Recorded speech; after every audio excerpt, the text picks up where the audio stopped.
ini merupakan salah satu laga yang cukup menguras, dramatis, menguras tenaga, emosi. Lalu tiba-tiba ada momen yang cukup. Halo Blast Porter, selamat datang kembali di Apik Analisis Olimpik bersama saya Redia Salasa. Saya hari ini ditemani oleh dua ahli Olimpik nih. Pertama ada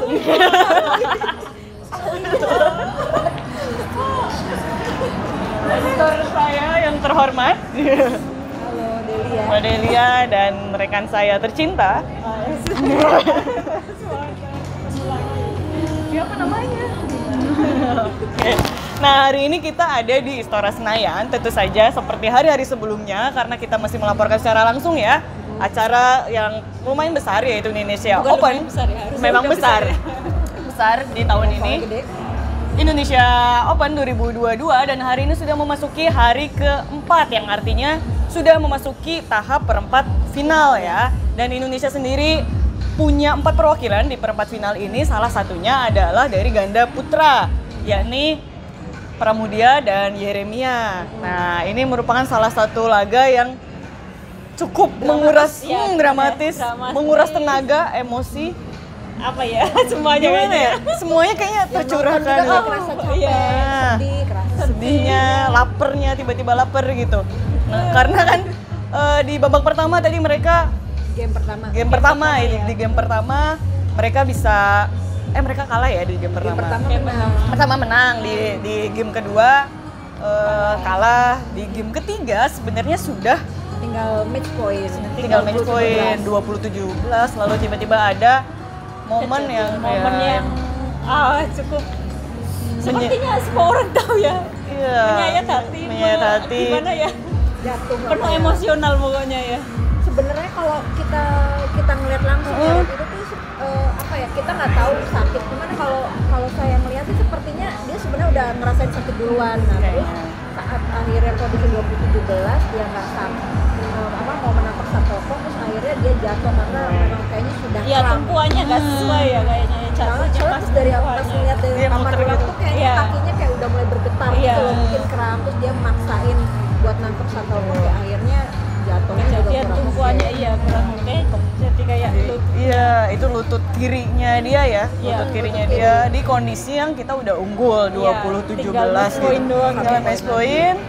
Akhirnya karena dia udah gitu ya, udah jatuh lah ya Mbak ya, akhirnya si pasangan Malaysia siapa tadi itu lawannya? Aaron Chia sama Sohoik langsung manggil tim medis sebelum umpire minta karena kelihatan panik gitu ya.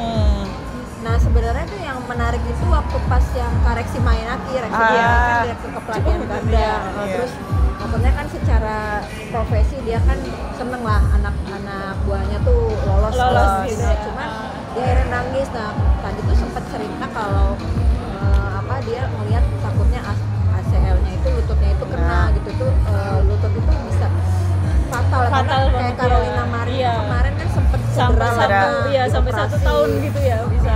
Apalagi ACL ya, maksudnya di semua olahraga ACL itu adalah mimpi buruk bagi semua atlet gitu kan, intinya kayak gitu kan. Dan selesainya tuh dia nangis mungkin karena takut kayak tanda kutip karirnya tuh terancam, tapi memang dari hasil preskon tadi dan dari Pram kita mau ngecek dulu MRI-nya, terus karena sebelumnya kan dikasih obat, lu harus nunggu dulu 15 sampai 20 menit untuk tahu kondisinya, terus baru akan diinfokan. Tapi mungkin namanya cedera seperti itu mudah-mudahan tidak parah, tapi mereka biasanya kalau ada itu proses update itu besoknya ya karena masih nunggu juga kan, harus nunggu waktu juga kan, benar-benar harus apalagi dicek secara benar-benar keseluruhan kan. Padahal rencananya juga kan mau ikut tur Asia nih ya, mau tampil di Singapura, Malaysia gitu kan, master ya. Habis ini banget gitu. Tapi kalau tadi dari ganda putra Malaysia bilang tuh sebenarnya mereka sampai merasa kayaknya kita kalau ngelihat dari skor ya 99% kayaknya kami kalah gitu, karena ya mereka memang udah mengakui keunggulan ini karena Pram tuh main depan main belakang juga gitu. Terus ternyata ada kondisi nggak terduga gitu. Jadi dia kayak menang tapi nangis mungkin ya. Menangnya nggak puas juga lah ya maksudnya. Iya, ngerasa nggak puas karena Kayak tanda kutip di atas penderitaan orang lain, kayak ngerasa tanpa perlawanan juga kan. Mereka menangnya karena ya itu cuma pram doang kan, karena yang Jeremy di depan juga nggak bisa gerak kan, udah bener-bener kakinya satu ngangkat kan. Sempat nanya kamu mau ngelanjutin nggak? Loh, dia cuma bilang sakit kayak gitu. Terus akhirnya dilanjutkan ya dia mengcover sendiri, tapi ya sebenarnya dari Malaysia juga nggak yang nyerang terlalu keras ya, tapi ya gimana lagi sama kalau dia jadi sendiri. Iya, Jeremy itu kan setelah dia merasa kesakitan di poin ke 17 menuju 18 itu ya, didatangi oleh pihak medis ya, medis itu sempat diperiksa, tapi dia akhirnya berdiri dengan terpincang-pincang ya tadi, terus tetap benar-benar cuma berdiri di depan, dan tetapi maksudnya si wakil Malaysia pun tidak mengarahkan ke Yere ya, maksudnya tetap ke Pram gitu, ke belakang dan ya namanya 2 lawan 1 ya, maksudnya tetap aja akan lebih sulit gitu ya. Dan di sisi lain ada respect dari mereka itu, mereka walaupun ini tanda kutip musuh di lapangan, tapi mereka tetap saling menghargai. Bahkan ya itu tadi manggilin bagian medis. Dan itu reaksi juga kan tadi ke lapangan ya untuk memastikan secara langsung sebelum akhirnya dia sampai dibisikin sampai nangis karena dia kayaknya ngeliat ACL-nya kena, tapi ya kan kita nggak tahu lah, mungkin dokter yang lebih masih nunggu kepastian juga ya, dari pasti akan ada kabar dari PBSI juga. Iya pasti ada kabar, dan ya memang ini bikin sedih sih beneran hari ini. Kayak kita ngeliat langsung ini udah mau poin terakhir nih. Udah ya semua orang udah standby untuk merayakan itulah. Ternyata ada hal yang tidak terduga yang ternyata justru bikin sedih ya, menguras emosi. Karena itu poin terakhir banget pokoknya. Kita juga nggak ngejamin mereka besok bisa tampil juga.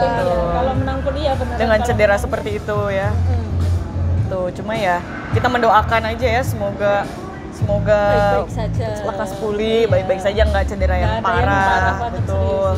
Perjalanannya masih panjang kan, apalagi masih muda lagi. Ganda putra tuh gimana sih Mbak?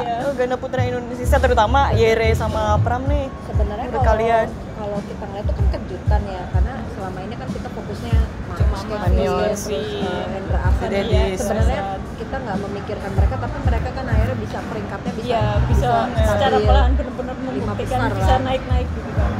Tapi kayaknya sih pandemi itu memberi efek juga ya, karena setiap negara juga jadi kayak nyimpen kekuatan, terus akhirnya jadi muncul ganda-ganda putra. Jadi kayaknya memang muncul tuh setelah benar mulai turnamen 2022 ini dari All itu. Kekuatan tidak terduga ya.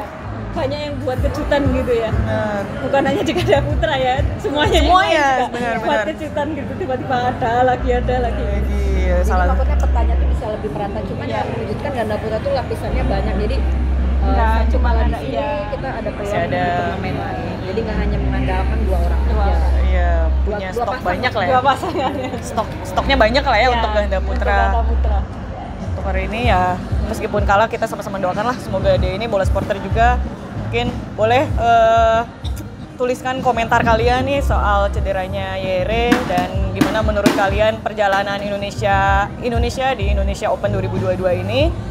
Mungkin kayak gitu aja ya Mbak Delia sama Wila, karena besok juga masih ada pertandingan selanjutnya, semifinal dan final. Pokoknya Indonesia Open ini akan berlangsung hingga hari Minggu 19 Juni 2022, dan pantengin terus YouTube-nya bolasport.com, websitenya maupun media sosialnya, karena kami akan terus update soal Indonesia Open langsung dari lapangan. Besok ada Liliana Natsir ya? Besok ada Liliana Natsir. Jangan lupa itu. Dia masuk BWF Hall of Fame gitu.